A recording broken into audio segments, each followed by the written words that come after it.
चलो, input device and output device को continue करने से पहले आज का जो टॉपिक होगा that will be then additional topic for an general knowledge. मतलब कि यूपीएस क्या है, लैन कार्ड, ग्राफिक्स कार्ड और साउंड कार्ड क्या क्या होता है, उसके बारे में हम बात करेंगे। यूपीएस को आपको तो मालूम ही होगा, मतलब कि वो हमें पावर सप्लाई प्रोवाइड करता है जब हमारी इलेक्ट्रिसिटी चली जाती है तब। अब ये स्पेशली क्यों रिक्वायर्ड होता है, जैसे कि हमने मेमोरी क्लासिफिकेशन देखा था, उसमें प्राइमरी मेमोरी और सेकेंडरी मेमोरी आती थी।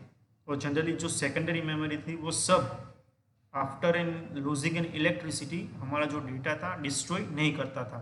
लेकिन जो प्राइमरी मेमोरी थी और उसमें स्पेशली रैम थी, उसमें क्या होता था कि इलेक्ट्रिसिटी जब चली जाती है तो उसमें जो हमारा स्टोर डेटा है वो डिस्ट्रॉय हो जाता है। तब ये चीज़ हमें काफ़ी हेल्पफुल होती है। मतलब कि मान लो सडनली लाइट चली गई और हम कुछ पूरा रिज्यूम टाइप कर रहे हैं या फिर डॉक्यूमेंट टाइप कर रहे हैं और हमने सेव नहीं किया है, तो हमें जो कुछ भी हार्डवर्क किया होगा वो सब चला जाएगा। तो उस समय हमारा यूपीएस अनइंटरप्टेड पावर सप्लाई काफ़ी हेल्पफुल होता है। तो वो क्या करता है, हमारी इलेक्ट्रिसिटी जाने के बाद भी हमारे मशीन को चालू रखता है। तो यहाँ पे वो लिखा ही हुआ है कि उसका जो मेन पर्पस होता है वो क्या होता है कि हमारे personal computer running for and several minute after and power outage, मतलब कि पावर चले जाने के बाद कुछ मिनटों तक वो उसे हमें स्टार्ट करने को हेल्पफुल होता है। मतलब कि घंटों तक वो चालू नहीं रहता है। हमारा नॉर्मल जो पर्सनल कंप्यूटर का यूपीएस जो होता है उसकी बारे में मैं बात कर रहा हूँ, ठीक है।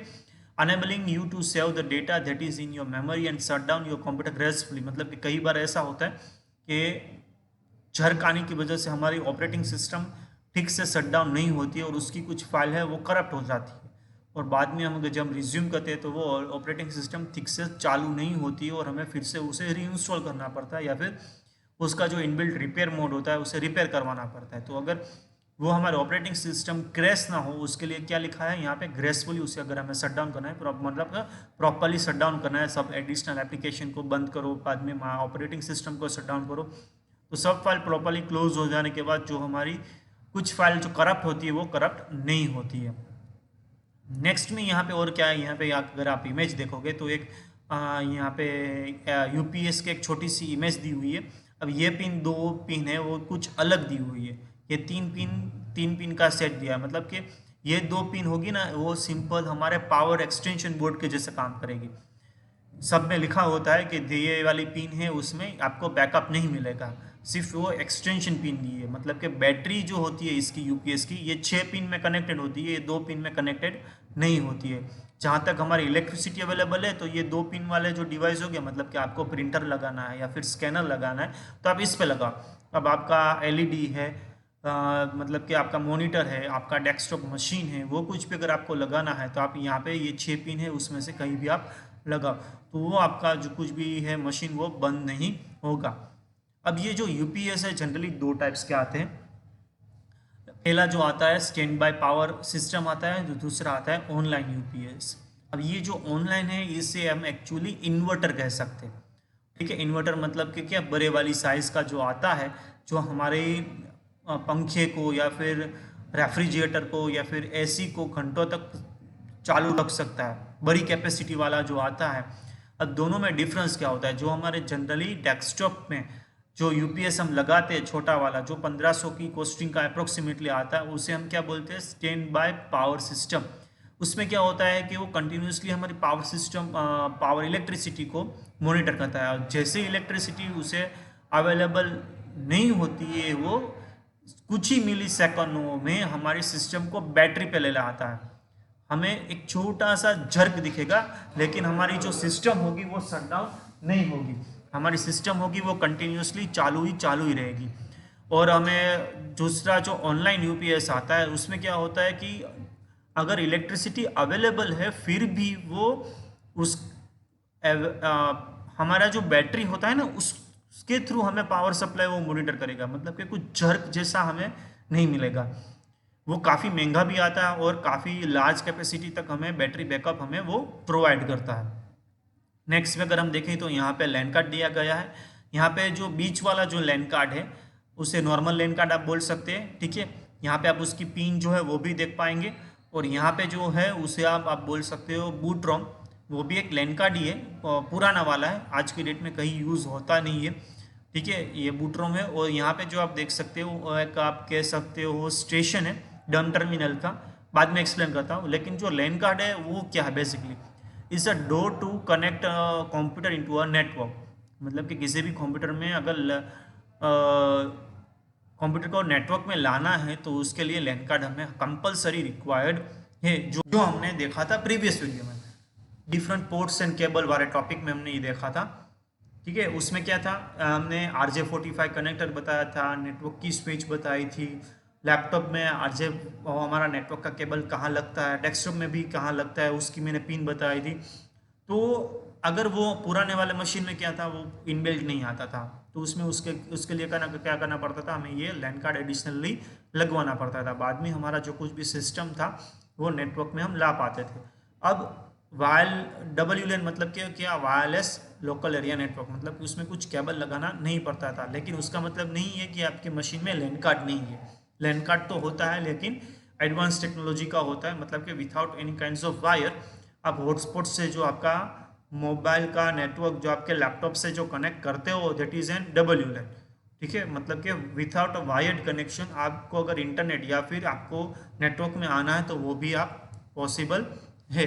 अब ये जो तीनों इमेजेस है उसके बारे में थोड़ी सी मैं ग्लिम्स दे देता हूँ।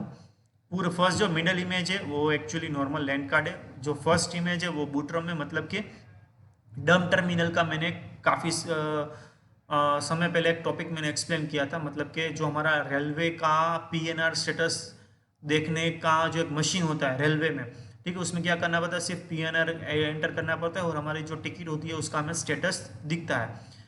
और हमारा जो ATM मशीन है वो भी एक डम टर्मिनल, मतलब कि उसके पास एक इनपुट सोर्स होता है और आउटपुट सोर्स होता है।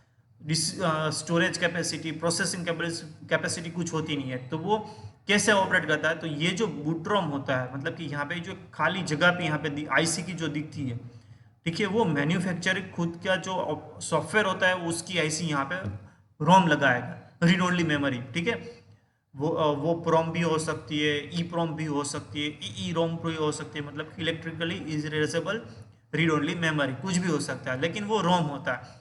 वो पूरी उसकी एक सॉफ्टवेयर, मतलब कि या फिर उसके ऑपरेटिंग सिस्टम यहाँ पे लगाएगा। वो क्या करेगा, वो नेटवर्क में सर्च करेगा कि भाई ये वाले ऑपरेटिंग सिस्टम यहाँ पे जो कॉन्फ़िगर की हुई है वो कहाँ पे है। उस ऑपरेटिंग सिस्टम मतलब के सर्वर से वो कनेक्ट हो जाएगा और वहाँ का जो पूरा प्रोसेसिंग कैपेबिलिटी होगी वो यहाँ पे वो उसे कनेक्ट कर देगा। मतलब कि हमारे कीबोर्ड से वो कुछ भी हम इनपुट करेंगे वो एक्चुअली आउटपुट जो आएगा वो कहाँ से आएगा, हमारे मशीन का नहीं होगा, वो एक्चुअली सर्वर का होगा। तो वो पुराना वो ही था। लेकिन उसके लिए क्या होता था पुराने समय में, पूरा एक पूरा डब्बा, जो हमारा डेस्कटॉप की जो कैबिनेट होती है, जहाँ पे मदरबोर्ड होता है, प्रोसेसर होता है, छोटी सी रैम होती है जस्ट फॉर एन स्टार्टअप। आप 128 MB की रैम भी पहले के समय काफ़ी थी वो, क्योंकि पूरी प्रोसेसिंग कैपेबिलिटी तो वो सर्वर की थी। तो ये पुराने था और ये नया रोम बूट रोम है, मतलब कि इसे आप स्मार्ट स्टेशन भी बोल सकते हो। यहाँ पे आपको लैन कार्ड लगाना है, USB कीबोर्ड और माउस लगाना है, HDMI का मॉनिटर लगा देना है, तो आपका डायरेक्टली जो है इतना छोटा सा कंपास या फिर लंच बॉक्स जैसा बॉक्स आता है, ठीक है, आप उसमें ही आपका पूरा जो मशीन होता है वो कनेक्ट होगा। लेकिन जो आपका जो मशीन होगा जहाँ से आप ऑपरेट कर पाओगे दैट कोल्ड एंड डम मशीन। अब लैन कार्ड की बारे में हम बात कर रहे थे, हम ऑफ द टॉपिक चले गए। लैन कार्ड बेसिकली क्या है, नेटवर्क में अगर किसी भी मशीन को लाना है तो हमें लैन कार्ड रिक्वायर्ड है। अब वो machine can be our printer और अ स्कैनर ऑल्सो, मतलब कि आज की डेट के जो प्रिंटर्स आते हैं वो भी लैन सपोर्टेड आते हैं। USB शेयर प्रिंटर और लैन प्रिंटर दोनों डिफरेंट कॉन्सेप्ट है। USB शेयर प्रिंटर में क्या होता है, वो प्रिंटर हमारे लैपटॉप या फिर डेस्कटॉप में लगाते हैं हम बात पहले, और उससे हमारे लैपटॉप और डेस्कटॉप थ्रू उसे शेयर करते हैं। अगर लैपटॉप हमारा बंद है तो कोई भी बंदा हमारे प्रिंटर को एक्सेस नहीं कर पाएगा। लेकिन नेटवर्क प्रिंटर में क्या होता है, वो प्रिंटर डायरेक्टली लगता है स्विच में। मैंने वो प्रीवियस वीडियो में स्विच बताई थी ना, वो स्विच में डायरेक्टली लगता है। तो उससे एडवांटेज क्या होगा कि हमारा मशीन शायद बंद है तो कोई भी बंदा जो नेटवर्क में है वो डायरेक्टली प्रिंटर को एक्सेस कर पाएंगे। नए ऑफिस प्रिंटर सब ऐसे ही होते हैं। ठीक है, तो बस एक और टॉपिक है यहाँ पे, ग्राफिक्स कार्ड। अब ग्राफिक्स कार्ड मतलब कि क्या, हमारे नए लैपटॉप से हमने देखा होगा कि 2 GB ग्राफिक्स कार्ड इनबिल्ट है, इंटीग्रेटेड, मतलब कि जो हमारे वीडियो होता है वो ज़्यादा स्मूथली चले। हमारी रैम से ही अगर सब हम वर्क करवाएंगे तो हमारा जो स्मूथ वर्क होगा वो नहीं होगा। हमारा जो जीपीयू होता है वो एक्चुअली हमारे स्क्रीन पे सभी चीज़ को दिखाता है। अब वो इनबिल्ट ही होता है नो डाउट, लेकिन उस पर जो ओवरलोड होता है वो रैम पे ही अगर हम ओवरलोड करें तो हमारी ओवरऑल सिस्टम क्या होगी, स्लो हो जाएगी, specially while playing a game और वीडियो एडिटिंग। तो इंटीग्रेटेड वो लोग क्या करते हैं, अलग से ग्राफिक्स कार्ड लगा देंगे, तो उसकी अलग से रैम आएगी, अलग से प्रोसेसर आएगा, तो हमारे प्रोसेसर पे भी वर्कलोड कम हो जाएगा और हमारे रैम पे भी वर्कलोड कम हो जाएगा। DDR रैम ही उसमें आती है, लेकिन 2 GB रैम आती है, 3 GB रैम आती है, 4 GB रैम आती है, depending on your selections. GPU होता है वो लाइक अ प्रोसेसर ही वर्क करता है वो, लेकिन वो क्या करता है, सब इंस्ट्रक्शन CPU से कलेक्ट करेगा, लेकिन रिलेटेड टू द वीडियो, ठीक है, रिलेटेड टू द वीडियो, सब इंस्ट्रक्शन नहीं, क्योंकि ALU तो CPU में ही होगा। वीडियो रिलेटेड इंस्ट्रक्शन को वो मॉनिटर को भेज देगा, लेकिन हाई स्पीड पे भेजेगा और हाई क्लियरिटी पे आपको वो भेजेगा। बिस्ट्रिक में क्या होता है, अलग से आपको लैंड कार्ड जैसा ही आपको कार्ड परचेस करना होता है और आपके मशीन में उसे लगाना होता है। इंटीग्रेटेड में क्या डिसएडवांटेज है, आपको कम कॉस्ट में तो मिलेगा, लेकिन उसे आपको अपग्रेड करवाना है तो आप अपग्रेड नहीं कर पाओगे डिस्ट्रिक्ट में। मतलब कि एडिशनल में क्या होगा कि मान लो अब कुछ समय के बाद आपको लगा कि भाई 2 GB ये वाली रैम में स्मूथली नहीं चल रहा है मेरा ग्राफिक्स कार्ड, तो मुझे अब मान लो 4 GB वाला परचेस करना है, हाई GPU वाला, तो आप पुराना निकाल के नया वाला रिप्लेस कर सकते हो। और आज की डेट में जो टू मेजर मैन्युफैक्चर है, दैट इज एन AMD और एनवीडिया। AMD का रेडियन नाम का जो ग्राफिक्स कार्ड आता है वो भी अच्छा है, और आज के लैपटॉप में ज़्यादातर आप वही देख पाओगे। और एनवीडिया का भी काफ़ी अच्छा आता है, लेकिन कुछ कॉस्टली आता है, हाई ग्राफिक्स के लिए वो काफ़ी अच्छा रहेगा, ठीक है। और लास्ट में जो आता है that is an sound card, मतलब कि आपको मान लो 5.1 चैनल और 7.1 चैनल का एक्चुअल साउंड क्वालिटी चाहिए आपके पास, 7.1 चैनल का या फिर 5.1 चैनल का साउंड सिस्टम है। अब उसमें जो साउंड इफेक्ट जो आती है वो हमारा नॉर्मल जो साउंड पिन आती है उसमें वो नहीं मिलेगा, ठीक है। उसके लिए अच्छा वाला आपको साउंड कार्ड परचेस करना होगा, और यहाँ पे कुछ लिस्ट दिया है, मतलब कि नॉर्मल 2.1 का जो अगर आपके पास स्पीकर है तो ग्रीन में लगा दो, माइक है तो वो पिन में लगा दो, तो वो काम हो गया हमारा। लेकिन जो साउंड इफेक्ट है 5.1 चैनल को आप ग्रीन में लगाओगे तो होगा ही, सब अच्छे से चलेगा, लेकिन जो सराउंड सिस्टम डोल्बी साउंड जिसे हम बोलते हैं वो अगर हमें फील्ड करना है, कि मान लो कि एक एक्शन सीन कोई चल रहा है, हेलीकॉप्टर भी आ रहे हैं, फायरिंग भी हो रहा है, कहीं से हेलीकॉप्टर आ रहा है पीछे से और सामने से उस पर फायरिंग हो रही है, वो साउंड सिस्टम हमें फील करनी है, तो अच्छा वाला आपको साउंड कार्ड उसके लिए परचेस करना होता है। लैपटॉप में ये नहीं होगा, बट ऑब्वियस है उसके लिए आपको तो डेस्कटॉप ही परचेस करना होगा, और आपको PCIe में लगाना होता है, डिपेंडिंग ऑन योर सिलेक्शन। आप X1 का ले रहे हो या फिर X2 का या फिर X4 का X16 का, वो आपको देख लो, आपके मदरबोर्ड में वो कौन सा स्लॉट है वो देख लो, बाद में उसे आप परचेस करो, ठीक है। काफ़ी सारी कंपनीज ये मैन्युफैक्चर करती है, आपके बेस आपके सिलेक्शन पे कौन सा सिलेक्ट करो कौन सा सिलेक्ट नहीं करो, लेकिन यहाँ पे कुछ कलर कॉम्बिनेशन दिए है कि कौन सा किसके लिए वो यूज़ होता है, ठीक है। आप बाहर से पूछ लो कि कौन सी पिन स्पीकर की या फिर सराउंड सिस्टम की किस में कहाँ पे लगानी है, तो वो आपको ठीक से और एक्सप्लेन कर देगा, तभी आपको पूरा जो इफेक्ट है वो आपको मिलेगा। तो यहाँ पे आज का वीडियो जो है वो हम कंप्लीट करते हैं।